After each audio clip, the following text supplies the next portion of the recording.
Hi everyone, welcome to part 2 of books I have read so far. So the first book which I started reading in April is The Beach Read by Emily Henry. I thought this will be a cliche love story, but this is a story of two writers who are facing writer's block. The two writers are January and Augustus.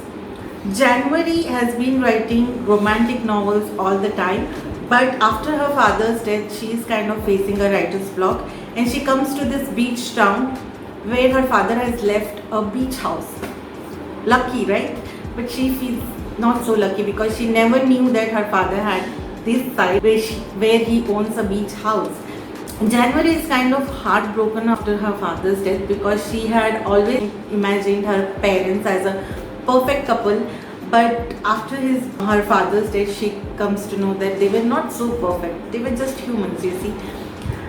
And when she moves to this beach house, coincidentally her childhood rivalry writer Augustus is her neighbor. Somewhere they both kind of get along and challenge each other to write, which kind of motivates her to write and get out of the writer's block. Even Augustus has a bad childhood and even he is facing difficulty with writing. They both kind of explore and they research about writing, and in this their love is growing. But somewhere Augustus is holding back, not that expressing his love. That makes January very insecure. However, she is very worried about her father's other life was. She gets some letter from her father's house, and though that part is really emotional, the way her father has written letters to her on every birthday, that is really emotional and touching. And those letters are the main highlight of this book, and I loved it. As I told, this is not a cliche love story, thank God for that, but it's a really good read and a quick read, page turner I guess. The next read is Before the Coffee Gets Cold by Toshikazu Kawaguchi. Hope I pronounced it right. So this book was recommended me by young booktuber Manya. This is story of a cafe in Tokyo, which is in basement. In this cafe you can time travel and go back to past, and there are many rules to go back to past, but the very first reason actually kills your intention to go back to past. The rule is that you can't change the present. If you can't change the present, then what is the point to go back to past, right? If still you want to go to past, then there are many other rules also. I will not tell because those will be kind of a spoiler. The story is divided in 4 parts. First is the lovers, second is husband and wife, third is sisters, and fourth is mother and daughter. When I read the first part, lover, I thought this is it. You go back to past, you see what has happened on that day and you come back. That's all.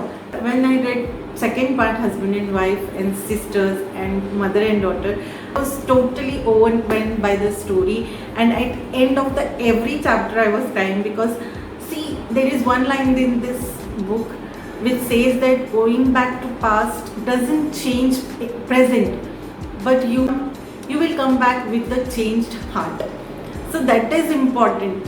You go back to past, you are not changing anything. You want to see someone for a last time, or you want to be in that moment and understand actually what happened, that your present is like this. So yeah, amazingly written.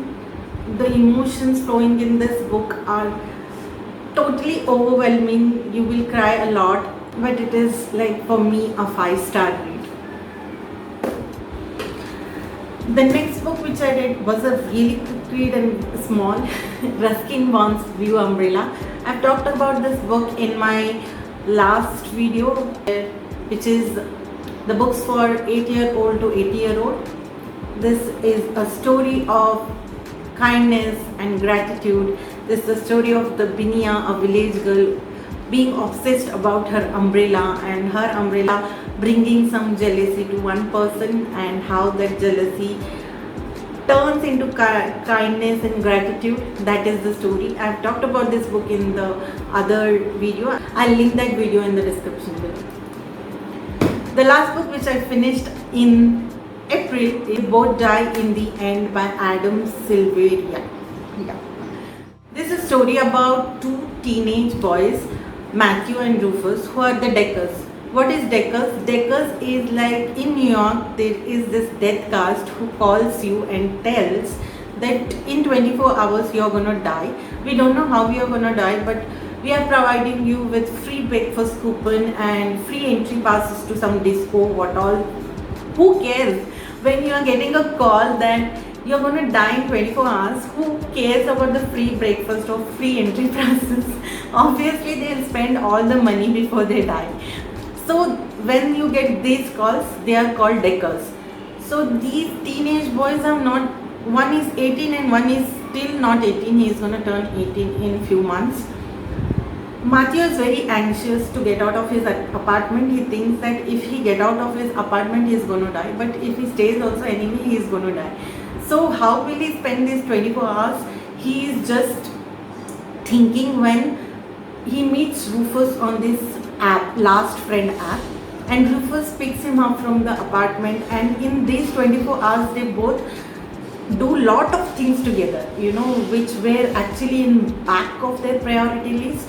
But they suddenly, when they get to know that they are going to die, they come up front in their priority list. This happens with everyone.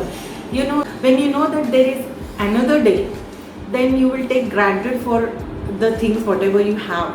But when you know that you have no time, then the things which are back in your priority list come first. That's what the story is about, that don't take your life for granted and try and live your everyday as your last day. And as the title says, they both die in the end, so the end is obvious. But this is a quick read, amazing read. I have read a lot of death included book in March and April. Now I am realizing, actually I didn't know it. I just picked them up and they happen to fall in line when I'm talking about them. So that's all for today, guys. These are the books which I have read so far. Stay home, stay happy, stay healthy, stay safe. Hatuna matata.